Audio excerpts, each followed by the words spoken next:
Hey guys, this is Dr. Hub. In case you haven't subscribed, please do subscribe for updates.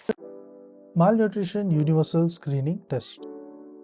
So under this, it is also known as, in short, the MUST, M-U-S-T. So what is MUST? MUST is nothing but a 5-step. So it involves 5 steps. So it's a 5-step screening tool. It is a 5-step screening tool.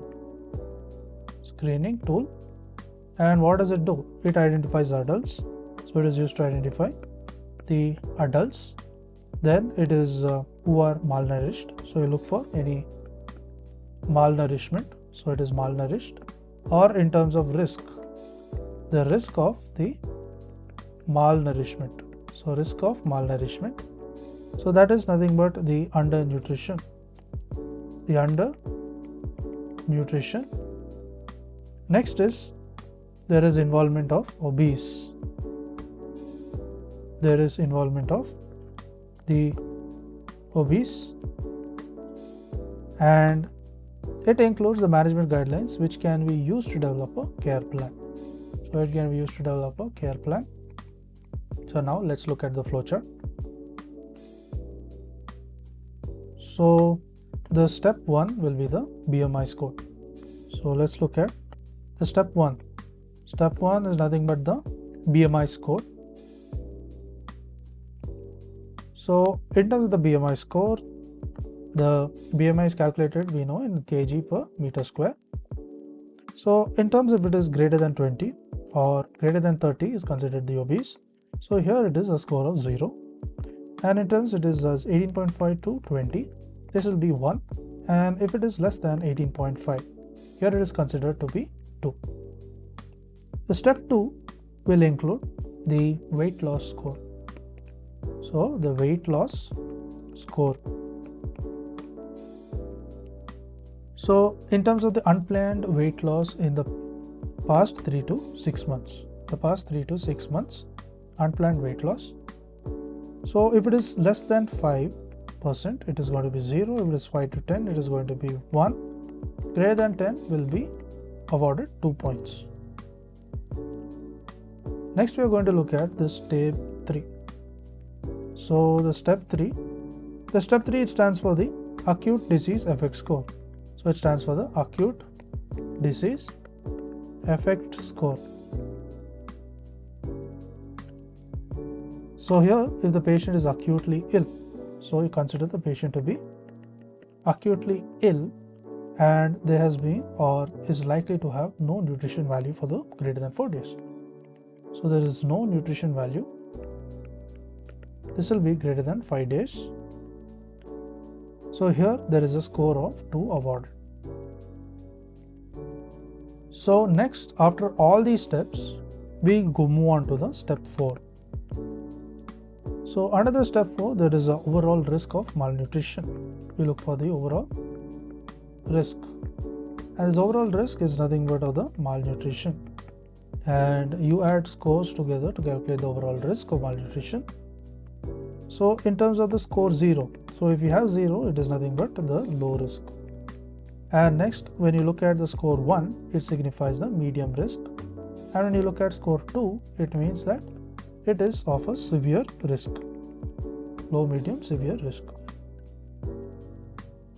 Now let's move on to the step 5. So in terms of step 5, it involves the management guidelines. So under management guidelines, let's look at the 0 points.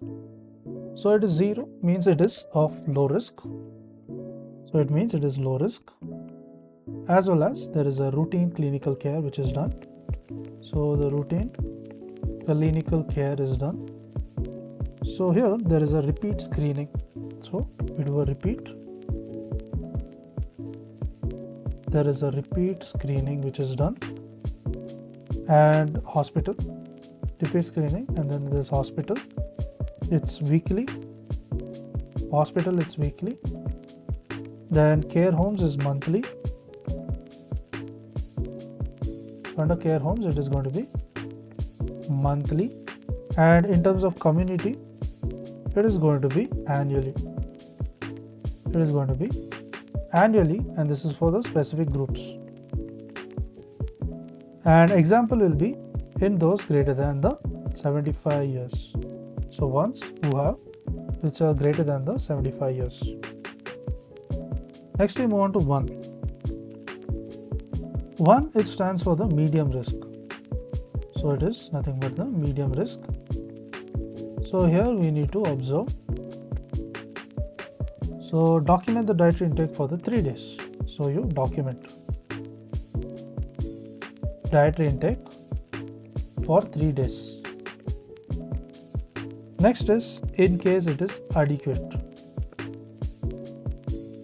So if it is adequate, that is little concern and repeat screening. That is which is of little concern, and you repeat the screening. So in terms of hospital, it is going to be weekly. In terms of the care home, it is going to be at least monthly. And in terms of the community, at least 2 to 3 months. So CH here we are writing it as the care home.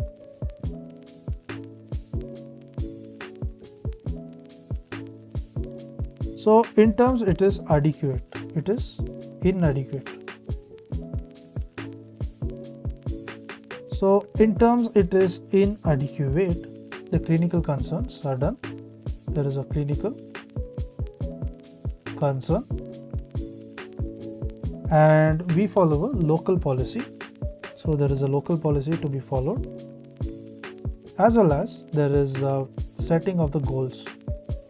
So setting of the goals is done and you improve and increase the overall nutrition intake. So you increase or improve the nutritional intake. So improve or increase the nutritional intake, and also the monitor and review the plan regularly.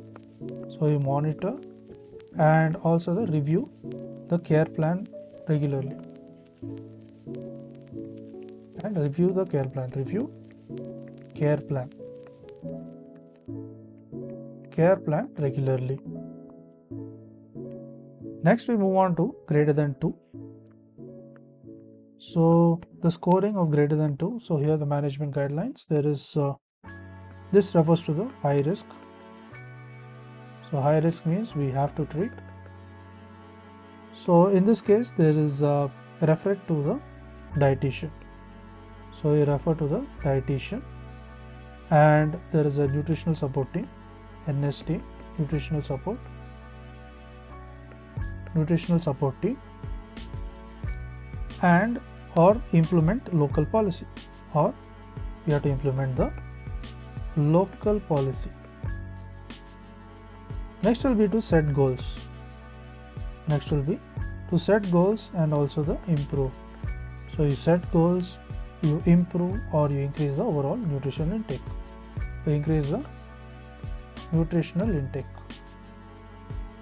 Next will be to monitor and review the care plan. So you monitor and review the care plan. So what does it include? So in terms of hospital, it is the weekly. In terms of the care home, it is monthly, and in terms of the community, it is going to be again monthly. So unless detrimental or no benefit is expected from the nutritional support. So it is unless it is detrimental or no benefit, there is no benefit is expected from the nutritional support. So example here is the imminent death.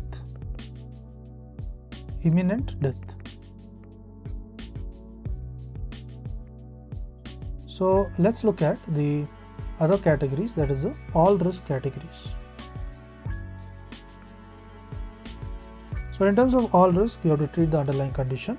So you treat the underlying conditions and you provide the help and advice of the food choices. So you advise on the food choices and eating and drinking when necessary. So also when to eat and drink necessarily. Then is to record the malnutrition risk category. Then next step will be to record. So I record the malnutrition risk. So malnutrition risk category, and you also record the need for special diets and follow local policy. So then you record the special diet as well as follow the local policy. So local policy is followed. Now let's move on to the category of obesity. So in terms of obesity, you would record the presence of obesity. So you record the presence of obesity, and for those with the underlying conditions, they are generally controlled. So in terms of the underlying conditions, they are controlled. They are generally controlled, and this is before the treatment of obesity. This is before treatment of the obesity.